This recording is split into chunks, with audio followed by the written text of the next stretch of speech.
Hey, welcome. Today we are diving into one of the most mind-blowing ideas in all of biology. And it's this. The world you experience, what you see and hear and feel, it's just one version of reality. There are countless others.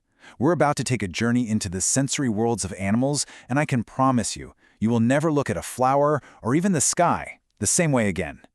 So let's just jump right in with a super simple question. What does a flower really look like?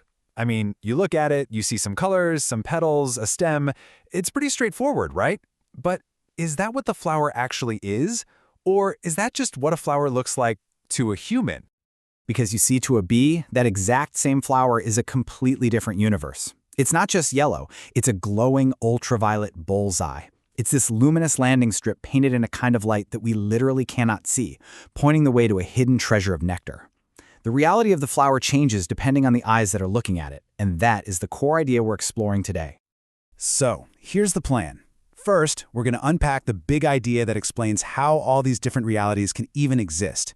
Then, we'll dive into the specific worlds of a bee, a shark, and a bird, and trust me, it gets weird. And finally, we're going to turn that lens back on ourselves and see how our world can, without us even realizing it, mess with theirs. To even begin to understand these alien worlds, we need a key. And that key is a concept from a biologist named Jakob von Exkol, and it's called the Umwelt. The Umwelt, which is German for surrounding world, is basically an organism's personal reality bubble. It's not the objective environment that's actually out there. Instead, it's the specific self-centered world that the organism builds for itself based only on what it's physically capable of sensing. And this whole idea is built on a really simple feedback loop. On one side, you've got what's called the perceptual world. That's everything an animal can sense. On the other, the action world, everything it can do.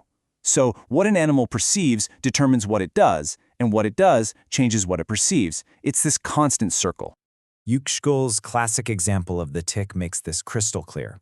A tick's entire reality is built from just 3 cues. That's it. First, it perceives the smell of a mammal, which triggers it to let go and drop. Then it perceives warmth, which triggers it to crawl around. And finally, it perceives the texture of hair, which triggers it to bite down. The forest, the sky, the sounds, the colors, none of that exists in the tick's Umwelt. Its entire universe is just this simple, perfect loop. And this is the part that really changes how you see things. An animal's world isn't some blurry, black and white, dumbed-down version of our rich, colorful one. No, it's a completely different reality. One that is perfectly tailored to its needs. It's not missing anything, it's just different. Okay, so before we use this really powerful tool to explore some amazing worlds, it is important to acknowledge its history. Exkol's scientific ideas were brilliant, but he also held some political views that align with truly harmful ideologies. And this is a challenge we often face in science. We have to learn how to use the valuable tools a person creates while also being critical of the flawed beliefs of the creator. All right, with that framework in mind, let's leave our own human world behind for a bit. We're going to step into 3 absolutely incredible sensory realities: the glowing world of the bee, the electric world of the shark, and the quantum world of the bird. Let's start with the honeybee. Its world is this vibrant, buzzing landscape of signals that are completely, totally invisible to you and me.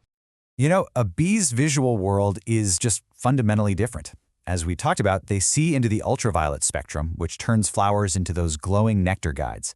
But what's maybe even more amazing is that they can see polarized light. This means they can perceive a hidden pattern that stretches across the entire sky, and they use that pattern like a perfect, built-in compass to find their way home, even when the sun is totally hidden by clouds. Okay, now let's dive under the waves into the world of the shark, an animal that is literally hunting with a sixth sense. For a shark, the ocean isn't just a place it swims through, it's an electrical landscape. Every single living thing, including you, generates a faint bioelectric field, and sharks can feel it. They do this with this amazing network of jelly-filled pores all over their heads called the ampulla of Lorenzini, and they basically act like thousands of tiny voltmeters.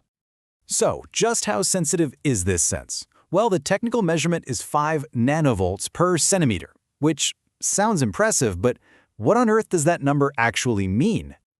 To put it another way, a shark's electroreception is so ridiculously fine-tuned that it could detect the electric field from a single AA battery, even if the positive and negative ends were 1,000 miles apart. That is insane. For a shark, a fish hiding under the sand isn't hiding at all. It's broadcasting its location like a giant neon sign. And for our final world, we're leaving biology and going straight into the bizarre realm of quantum physics with the European robin. So how do migrating birds fly thousands of miles with pinpoint accuracy year after year? Well, the leading theory is that their compass isn't a tiny piece of metal in their brain. It's a light-sensitive chemical reaction that is happening inside their eyeballs, and it's governed by the spooky laws of quantum mechanics. Okay, I know, this gets wild, so let's just walk through it. When light enters the bird's eye, it hits a special protein and creates a pair of entangled molecules. You can think of them like microscopic compass needles. Now, the Earth's magnetic field then gently pushes on these needles, and that tiny change creates a chemical signal that gets sent to the bird's brain as visual information. And here's the mind-blowing result of all that quantum weirdness. This process is believed to create a visual pattern, like a filter of light and shadow, that gets laid on top of the bird's normal vision. It means the bird can literally see the planet's magnetic field as this constant, reliable grid painted across the entire sky. It is biological augmented reality. So we've visited these incredible hidden worlds. It's amazing. But what happens when our human Umwelt crashes into theirs? And this brings us to this really crucial idea of our own sensory blindness. See, the problem is, things we barely even notice in our world create a kind of sensory pollution in theirs. Our city lights don't just block out the stars, they can completely blind a bird's light-dependent compass. The constant electromagnetic smog from our Wi-Fi and radio waves might literally be jamming that delicate quantum mechanism.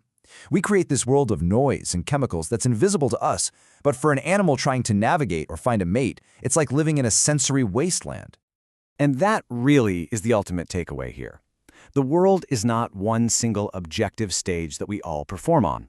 It's more like a multiverse of subjective perceptions, a collection of countless individual worlds, each one totally real and valid for the creature at its center. Our human reality is just one note in a massive cosmic symphony.